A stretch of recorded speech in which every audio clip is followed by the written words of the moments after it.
저희가 이제 하박국서를 묵상하고 있습니다. 여러분들은 어떨지 모르겠지만 저는 구약 말씀을 대할 때마다 사실은 좀 더 편안함을 느끼고 좀 더 재밌는데 좀 재밌지 않나요? 하박국이 특히 질문하고 대답하는 과정들이 참 재밌는 것 같아요. 하박국서는 여러모로 참 특별합니다. 하박국의 구조는 참 단순하거든요. 하박국이 묻고 하나님이 대답하고, 하박국이 다시 묻고 하나님이 대답하시고, 다섯 가지 화에 대해 나오고, 맨 마지막 하박국이 노래함으로 마쳐요. 특별히 하박국이 노래함으로 마침으로 말미암아 이 말씀 가운데 사용된 언어나 설명하는 말씀들로 하박국이 아마 레이지파 후손 가운데 찬양 부르는 자의 일원일 것이다라고 추측하기도 하는데요. 이 하박국 구조가 단순하면서 특별한 까닭은 무엇이냐면, 다른 선지서들은 하나님께서 말씀하시면 그 말씀을 전하거든요. 근데 하박국서는 먼저 하나님께 질문하고 대답을 듣는 방식이라는 게 참 특별합니다. 오늘 하나님께서 두 번째 하박국에게 말씀을 전하여 준 내용을 담고 있는데, 이 말을 오늘 본문을 전하기에 앞서서 배경 설명을 잠깐 했으면 좋겠습니다. 그 까닭은 우리가 주일날 목사님께서 설교를 하시는 것과 오늘 하박국서 우리가 큐티하는 말씀과 잇따라 있기 때문에 함께 염두에 두고 말씀을 묵상해 나가면 유익이 있을 거라고 생각되어서 제가 배경에 대해 잠깐 설명을 해드리도록 하겠습니다. 저희가 주일날 지금 말씀을 듣고 있는 왕이 있죠. 누구죠?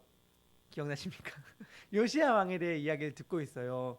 성경의 평가도 그러하지만 제가 볼 때는요, 구약 가운데 예수님을 예표한 인물들이 많이 있지만 요시야는 정말 퍼펙트한 것 같거든요.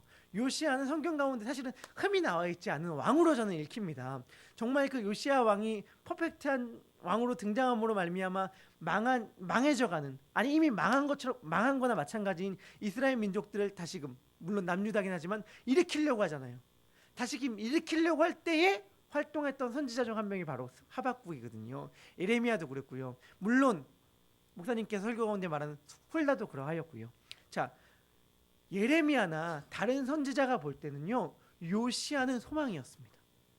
그러니까 요시야가 나중에 전쟁 가운데 죽는데, 죽었을 때 이스라엘 모든 민족이 슬퍼하고 예레미야도 너무 슬퍼해서 슬픈 노래를 짓거든요. 그러니까 너무 엄청 슬퍼했는데 그 이유가 뭐였냐면, 이스라엘 민족들이 보기에, 특별히 또한 선지자들이 보기에 요시야는 희망이었단 말이에요. 희망.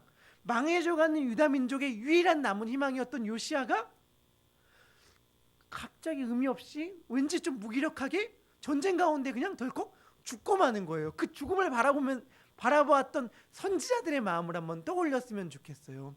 이스라엘 민족들이 범죄함으로 말미암아 우리나라가 하나님께 죄를 지음으로 말미암아 죽어가고 망해져가는 상황 가운데 절망하고 있을 그때에 불현듯 나타난 요시야라는 인물, 전국가적인 종교개혁을 일으키면서 우리 민족도 우리나라도 다시 할 수 있겠구나라는 희망을 불어줬던 인물이 갑자기 전쟁 가운데 허망하게 죽는단 말이죠. 허망하게 죽은 다음에 어떤 일들이 벌어집니까? 유다의 장로들이요, 요시야 왕의 둘째 아들 여호아스를 왕으로 세워요. 첫째 아들을 안 세운 이유가 있겠죠. 둘째 아들을 왕으로 세웠는데, 요시야 왕을 죽였던 바로 그 애굽의 바로 느고라는 사람이 둘째 왕을 이집트 땅으로 포로로 끌려가게 해서 거기서 죽게 만듭니다. 그리고 요시야 왕의 첫째 아들이었던 엘리야김이라는 아들을 그 뒤를 왕으로 세워요. 엘리야김을 왕으로 세운 다음에 이름도 여호와김으로 바꾸는데요, 이 왕이 매우 폭정을 행합니다. 매우 큰 폭정을 행하고 이스라엘 민족들은 약해져만 가고 바벨론의 위협은 강해져가는 그 상황 가운데에서의 하박국의 마음을 떠올렸으면 좋겠어요. 하나님의 뜻대로 열심히 살려고 했던, 몸부림치려고 했던 그 요시야는 허망하게 죽어버리고, 하나님의 뜻을 거역하는 왕이 지금 나라를 다스리고 있고, 나라는 점점 약해져 가고 있고, 그 과정 가운데 이스라엘 민족들의 믿음 생활은 또한 어땠냐면요, 물론 예레미야서에 나오는 이스라엘 민족들의 신앙 고백이라고 할 수 있는 내용들이 나오는데, 그 고백은 애굽 땅으로 도망간 다음에 했던 고백이긴 하지만, 이스라엘 민족들이 뭐라고 이야기했냐면, 제가 예레미야서 44장 17절부터 18절을 잠깐 읽어드릴게요. 뭐라고 이야기를 했냐면 이렇게 이야기를 했습니다. 우리 입에서 모든 말을 반드시 실행하여 우리가 본래 하던 것 곧 우리와 우리 선조들과 우리 왕들과 우리 고관들이 유다 성읍들과 예루살렘 거리에서 하던 대로, 우리가 본래 하던 것, 우리의 선조들이 원래 하던 대로 하늘 여왕에게 분향하고 그 앞에 전제를 드리리라. 우상 숭배하겠다는 얘기죠. 왜요?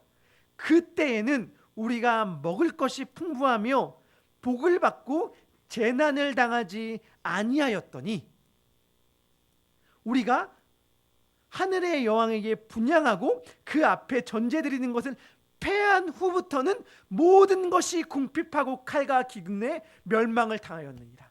무슨 말인지 이해가 되십니까? 이스라엘 민족들 가운데 어떤 이야기가 지금 돌고 있습니까? 우리 조상들이 옛날에 우상 숭배할 땐 잘 먹고 잘 살았는데 요시아라는 왕이 와서 우상을 다 철폐하니까 기근이 왔고 이방 나라들의 침략이 왔고 그로 말미암아 우리가 멸망당하게 되었구나 라고 이야기하고 있는 거예요. 이게 당시에 팽배했던 이야기였습니다. 그 당시에 사람들이 가졌던 안타까움이에요. 이 마음이 어떻게 와 닿으시고 이해가 되십니까? 어떠세요, 여러분들은? 저 주변에는요, 제가 한번 설교할 때 한 번도 얘기했지만 예수 믿고 망한 케이스들이 많은데 꼭 그 말하고 있는 것 같거든요. 이전에 잘 먹고 잘 살았는데 저는 어머니의 어머니 때는 이런 얘기를 간혹 들은 것 같은데 예수 믿는 것 하나가 들어와서 우리 집안을 다 말아먹는구나 라는 이야기들, 어떻게 저만 들은 이야기입니까? 아니잖아요. 우리 가운데 좀 자주 들었던 이야기들 아닙니까? 그런데 그게 사실은 어떠한 가정의 이야기이기도 하지만 개인의 이야기이기도 하잖아요. 무언가 신앙생활을 제대로 하려고 그러면 예수님을 안 믿었을 때보다 더 안 돼. 그러니까 그러한 고민들, 그러니까 단순히 개인적 고민을 넘어서 이러한 질문들 가운데 하박국이 하나님께 기도하고 있는 거거든요. 내가 그의 대답을 반드시 기다려야 되겠다. 어제 본문 가운데 기다림이 굉장히 강조되는데 기다려야 되겠다 하면서 울부짖는 거예요. 이러한 하박국의 기도는요, 진공 상태에서 나오는 것이 아닙니다. 어느 날 제 후배가 저한테 물어본 적이 있어요. 형, 하나님은 왜 구약과 신약 사이에 흔히 중간기라고 말하기도 하고 옛날엔 침묵시기라고 말하기도 했는데 침묵기를 두셨을까? 라는 질문을 한 적이 있어요. 제가 그때 공부를 열심히 하진 않았지만 하려고 했던 척을 했던 저는 뭐라고 대답했을까? 신구약 중간기를 제2성전기라고 하면 스룹바벨 성전, 그러니까 성전이 다 무너진 다음에 막 학계나 막 이렇게 이런 사람들이 막 성전 재건 운동을 펼치잖아요. 그래서 성전을 지은 시기가 제2성전기라고 말하는데 신구약 중간기를 학문적 용어로는 제2성전기라고 보통 부르거든요. 제2성전기 때도 하나님께서 말씀하신 증거가 많이 있어 라고 대답했어요. 이 대답이 정말 참으로 어리석은 대답이었다는 걸 얼마 가지 않아 알게 되었습니다. 왜일까요? 그 친구가 신약과 구약 사이에 무슨 내용이 있고 역사적으로 신학적으로 어떤 의미가 있어서 그 시기가 있었는가 라는 질문을 한 것이 아니었다는 걸 나중에 알게 되었기 때문이에요. 왜 그 질문을 했을까? 나의 삶 가운데 하나님이 말씀하지 않으니까. 왜 흔히 말라기 때부터 세례 요한이 나오기 전까지의 시기 가운데 우리가 익숙하게 들어왔던 하나님의 침묵의 시기라고 말하는 그 침묵의 시기를 하나님께서 허락하였을까라는 그 질문은요, 단순히 성경 지식적 질문이 아니라 그 친구에겐 삶에서 실존적인 질문이었던 거죠. 실존적인 질문. 왜 하나님이 나에게 이야기하지 않지? 말씀하지 않지라는 질문에 대해서 내가 그의 마음을 조금도 모른 채로 그냥 답했구나 라는 생각을 하게 된 거죠. 마찬가지예요. 하박국의 질문도 마찬가지로 악인이 왜 잘 됩니까? 왜 선인은 이렇게 망하는 것 같습니까? 라는 질문 역시요, 그냥 어떤 머릿속에서 공상 가운데 나온 질문이 아니라 그의 현실 삶 가운데에서 말했듯이 요시아가 허망하게 죽고 나라는 약해져가고 악인들이 득세해져가는 이 현실 가운데에서 정말 몸부림치면서 나온 질문인데, 이러한 질문 하박국만 갖고 있는 건 아니지 않습니까? 사실 우리의 모두의 질문이잖아요. 그런데 우리 모두의 질문 가운데에서 하나님께서 하신 답변이 무엇이냐면 버텨라. 버티면 산다. 예요. 버티면 산다. 이게 얼마나 우리들에겐 때로는 야속한 대답이면서 때로는 정말 진리로 와닿는지 모르겠습니다. 우리 익히 다 알고 있죠. 너무나도 유명한 구절인 하박국서 2장 4절의 말씀, 의인은 그의 믿음으로 말미암아 살리라 한다는 그 믿음이 버틴다는 의미가 있다는 것을 우리가 다 익히 많이 들어왔을 텐데, 하박국의 모든 그 간절한 질문들 앞에서 하나님의 대답은 뭐냐면요, 버텨라. 버티면 산다예요. 버티면 산다. 버티면 산다. 이 말을 어떻게 이해해야 되고 우리들 신앙생활 가운데 어떻게 받아들여야 되고 적용해야 될까? 그런데 이 버티는 말씀은요, 그냥 하는 말이 아니더라고요. 하나님께서 버티라고 말한 다음에 그 전에 하신 말씀이 있는데 뭐냐면 반드시 정한 때가 있다. 반드시 정한 때가 있다. 그러니 너는 이 묵시를 기록하여 판에 명백히 되게 돼 달려가면서도 읽을 수 있게 하라.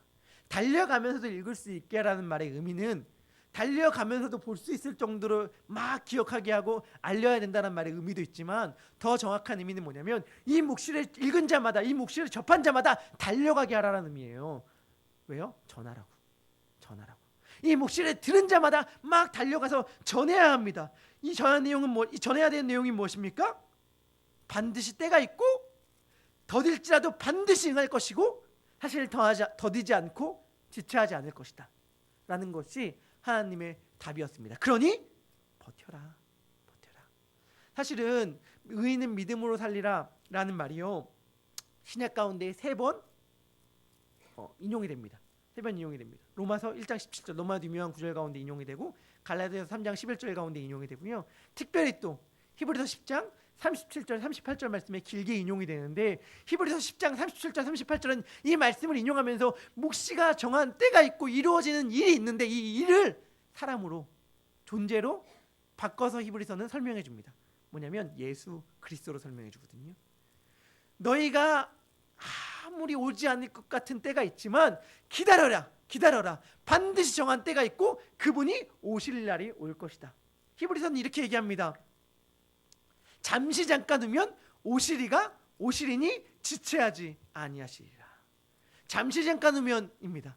오시리가 오실 것입니다. 예전에 담임 목사님께서 마지막 때에 관해서 설교를 하시면서 이러한 말씀하신 때가 있어요. 마지막 때는 그때가 언제이든지 간에 급한 때이고 속히 올 때일 것이다. 왜? 예상하지 못할 때이기 때문에. 아무리 더디 오는 것 같지만요, 마지막 때는 반드시 급한 거예요. 우리 사실은 일상 가운데서 늘 경험하는 거 같지 않습니까? 언제 가나 했는데 언제 갔습니다. 그러지 않아요? 우리 일상 가운데 사실은 오늘 하루 어떻게 지나가지? 하는데 벌써 하루가 다시 지나가잖아요. 늘 하나님께서 일하시는 방식도 이와 마찬가지일 것이에요. 반드시 그때가 올 것입니다. 그러니까요, 버티고 기다려야죠. 우리가 믿는 이때 담임 목사님께서 설교 가운데, 또 지난주 설교 가운데 이제 내년이면 종교개혁 500주년이라고 말씀해 주셨잖아요. 종교개혁 500주년인데 저희가 믿는 신학 정통 가운데에서 성도의 견인이라는 가르침이 있습니다. 성도의 견인 혹시 들어보셨나요? 성도의 견인이라는 것은 무엇이냐면 하나님께서 한번 구원받은 사람은 끝까지 지키신다는 교리인데, 이 말의 의미는 이거예요. 뭐냐면 하나님께서 한번 구원받은 사람은 견인차 끌고 가듯 구원을 끝까지 끌고 가신다는 게 아니라요, 견인이라는 말의 뜻이 뭐냐면 굳셀견, 굳세게 견딘다는 말이거든요. 끈다는 말이 아니에요. 이끌어간다는 말이 아니에요. 굳세게 견딘다. 왜? 그리스도를 믿는 신앙의 선배들이요, 그리스도를 믿는 것이 너무 힘든 거예요. 삶의 현실이 그리스도를 믿기에 너무 힘들게 하는 수많은 핍박들과 환난들이 있는 것입니다. 그러니까 핍박과 환난 가운데 신앙을 지키기가 너무 힘든데 그들의 마음 가운데 회의가 일어납니다. 어떤 회의가 일어나냐면, 나 구원받은 자 맞나? 내가 구원받은 자라면, 내가 하나님의 자녀라면 내가 이렇게 힘들 수가 있나? 마치 하나님이 날 버리신 것 같은 현실과 상황이 펼쳐지는데 내가 구원받은 자라면 이런 상황이 안 펼쳐질 것 같은데, 하나님께서 난 버리신 거 아닐까? 하나님께서 나를 외면하신 것 아닐까? 하나님께서 나를 잊어버리신 것 아닐까? 잊어버리신 것 아닐까? 라는 회의가 일어날 때에, 아니다, 하나님께서 한번 하나님의 자녀로 받은 사람은 끝까지 지키니까 포기하지 말고 어떠한 시련과 환난 가운데서도 굳세게 견디며 인내하며 신앙을 지켜나가라 라고 하는 것이 성도의 견인의 교리거든요. 마찬가지의 말을 지금 하박국서에서 하고 있는 거예요. 아무리 힘들고 어려운 환경이 너희들 가운데 펼쳐진다 하더라도 하나님께서 말씀하시는 거예요. 견디고 인내해라. 반드시 때가 온다. 우리가 방금 제일 최근까지 묵상한 디모데후서 4장에서 뭐라고 얘기합니까? 산자와 죽은 자를 심판하실 다시 오실 예수 그리스도 앞에서 엄히 명하노니 너는 말씀을 전파하라라고 디모데에게 바울이 이야기할 때 뭐라고 예수님을 묘사하죠? 다시 오실 분인데 산자와 죽은 자를 심판하실 분이라는 말씀을 하잖아요. 히브리서도 동일한 말씀을 하는 거예요. 하박국의 말씀을 인용하면서 뭐라고 말씀하냐면 예수님께서 반드시 다시 오시는데 그분은 산자와 죽은 자를 심판하실 분이십니다. 너희가 지금은 이해하지 못할 현실 가운데에서 하박국 선지자의 부르짖음 가운데 하나님의 응답하시면 뭐냐면 너희가 지금은 도저히 이해하지 못할 현실 가운데에서 이 모든 것을 너무나도 분명하고 명확하게 정당하게 심판하실 재판장이 곧 올 테니까 버티고 견디고 인내해라 라는 말씀을 하나님은 지금 하고 있는 거예요. 이 말씀 다음에 5가지 재앙에 대하여 화에 대하여 하박국 선지자는 이야기 우리들에게 들려줍니다. 물론 하나님께서 들려주시는 말씀이죠. 제가 오늘 본문 특별히 4절 5절 말씀과 6절부터 9절까지의 말씀 6절부터 11절까지의 말씀 가운데 재앙과 화에 대해 나오는데 이 점을 생각해 봤으면 좋겠어요. 6절부터 8절까지 첫 번째 재앙에 대해 나오고 9절부터 11절까지 두 번째 재앙에 나오는 것이 오늘 본문인데 자 이거예요. 지금 이스라엘 민족들을 대표하여 특히 하박국 선지자 하나님의 백성을 대표하여 부르짖고 있습니다. 악한 자가 악한 자가 득세하고 선한 자가 의로운 자가 지금 고난받는 현실 가운데 하나님의 의로우신가 하나님의 정당하심 하나님의 살아계심은 어디 있습니까? 라는 질문 가운데 하나님께서 버텨라! 의인은 그 믿음으로 버팀으로 말미암아 살리라 한 다음에 5가지 재앙을 왜 말씀하여 주시는 것일까? 너희들 버티면 자 봐 너희들 괴롭히는 사람들 이렇게 심판당할 거야. 너희들 복수해 줄게 라는 말씀의 차원일까? 저는 아닐 수도 있다고 보는 거예요. 뭐냐면 너희들은 마치 너희들은 하나님의 백성이요 이 사람들은 저 심판받을 백성이라고만 딱 나눠 생각하는데 너희들 정말 너희가 심판에서 재워질 자라는 확신이 있느냐? 마음이 있느냐? 라고 돌이키는 건 아닐까 생각을 해봤어요. 왜냐하면 이스라엘 민족들이요 이집트 땅에서 출애굽해서 나올 때의 마지막 재앙이 6월절 장자 죽음의 재앙이었습니다. 장자 죽음의 재앙 가운데에서 하나님께서는 이렇게 일하시지 않았어요. 이스라엘 민족들의 지분, 이스라엘 민족들의 백성, 이스라엘 민족들은 넘어가시고 이집트 땅에 살아가고 있는 이집트 민족들은 그 첫째 아들 그리고 첫째 짐승들을 죽이는 방식으로 일하지 않으셨다는 사실을 기억할 필요가 있어요. 어떻게 일하셨죠? 좌우문방설주에 어린 양의 피를 바른 집은 넘어가고 피를 바르지 않은 집은 하나님의 심판이 임하였습니다. 그 민족이 그 혈통이 비록 이스라엘 혈통이라 하더라도 문방의 어린 양의 피를 문방설주에 바르지 않은 집은요 여호와의 죽음의 사자가 임하였단 말이에요. 그렇지만 비록 내가 이스라엘 민족들이 아니라 하더라도 내가 다른 민족들 이스라엘 민족들이 나올 때 중다한 잡족들이 함께 나왔으니까 허다한 잡족들이 함께 나왔으니까 다른 이방 민족들이 하더라도 심지어 이집트 민족이라 하더라도 어린 양의 피를 발랐으면 살았단 말이에요. 어린 양의 피를 바르느냐 안 바르느냐가 중요했지 혈통적으로 이스라엘 민족이냐 아니냐가 중요한 것이 아니었습니다. 자 다시 말씀 돌이켜 볼게요. 이스라엘 민족들이 지금 이방 민족들의 압제 가운데에서 하나님께 부르짖고 있습니다. 특별히 하나님의 택함 받은 민족이라고 여겼던 이스라엘 민족들이었기 때문에 하박국은 더 이해가 안 됐을 수 있죠. 그런데 하나님께서는 결국엔 의인은 그 믿음으로 산다라고 말씀하신 다음에 5가지 재앙에 대하여 오늘 본문은 특별히 2가지 재앙을 얘기하고 있는데 재앙에 대해 이야기합니다. 중요한 것은 무엇이냐면 바벨론이다. 바벨론은 멸망당할 것이다. 이집트는 멸망당할 것이다. 이방의 열방 나라들은 멸망당할 것이다 라고 하나님은 말씀하지 않는다는 거예요. 죄악들의 목록을 말씀하시면서 이러한 죄악들 가운데 살아가는 자들 물론 그러한 죄악들이 대표적으로 강대국들의 특성을 묘사하는 말이긴 하지만 죄악들을 목록을 나열하면서 이러한 자들에게는 화가 있을 것이다 라는 말씀을 전하여 줍니다. 저는요 그런 생각을 해요. 부자가 있습니다.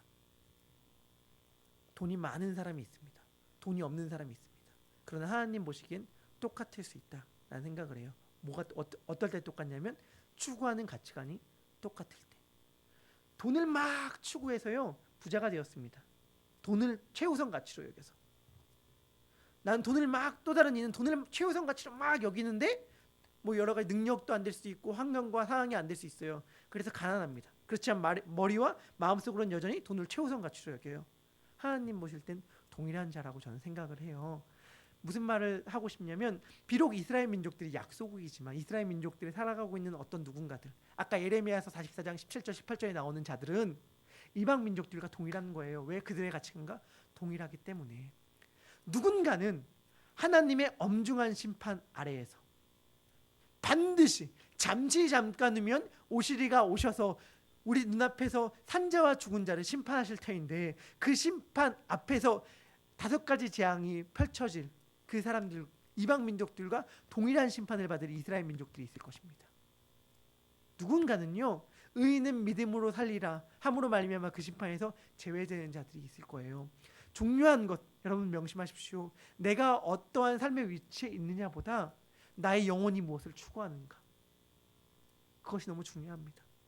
그 나의 영혼이 추구하는 바가요, 결국에 하나님의 심판대에서 그 심판 나를 면제할 것인가, 구원하실 것인가, 심판의 대상으로 삼을 것인가를 결정해 줄 것입니다. 오늘 말씀은 우리들에게 이야기해 줍니다. 의인은 버팀으로 말미암아 산다. 우리가 이해되지 못한 현실 한가운데에서, 납득하지 못한 현실 한가운데에서, 하나님이 마치 없는 것과 같은 현실 한가운데에서 그럼에도 불구하고 하나님을 붙잡고 버티면서 살아가는 자들에게 하나님께서는 반드시 응답해 주실 것이며 그 응답이 지체되지 않을 것이라고 말씀하여 주십니다. 오늘 이러한 믿음으로 살아가는 우리 모두가 되기를 주님의 이름으로 축복하고 축원합니다. 기도하겠습니다. 하박국은 도무지 이해되지 않는 현실 가운데에서 하나님께 질문하였습니다. 그런데 들린 하나님의 답이 더더욱 이해가 되지 아니하였습니다. 그럴 때 하박국은 하나님을 떠나는 것이 아니라 다시 하나님께 매달리며 하나님께 질문합니다. 그리고 하나님은 그런 하박국에게 자신의 마음을 들려줍니다. 의인은 믿음으로 산다. 버티는 자는 살 것이다. 이해되지 않는 현실 한가운데에서 하나님의 말씀을 붙들고 하나님의 백성으로 살아간다는 것이 얼마나 힘이 드는지요. 그러나 하나님을 붙들고 예수 그리스도의 십자가를 붙들고 하나님의 말씀대로 살아가려고 하는 자들, 그렇게 버티려고 애쓰는 자들에게 하나님은 자신의 응답이 늦지 않을 것이라고 말씀하여 주십니다. 오늘 우리 사랑하는 주의 백성들, 우리 모두가 다 이러한 말씀을 가슴속에 깊이 박음으로 말미암아 오늘 하루 살아가게 하여 주시옵소서. 진심으로 버팀으로 살게 하여 주시고 믿음으로 살게 하여 주시고 이해되지 않는 환경 한가운데에서도 하나님을 끝까지 붙들며 나아가는 우리 모두가 되게 하여 주시옵소서. 그렇게 이끌 줄 믿고 감사드리며 예수님의 이름으로 기도합니다. 아멘. 하늘에 계신 우리 아버지요,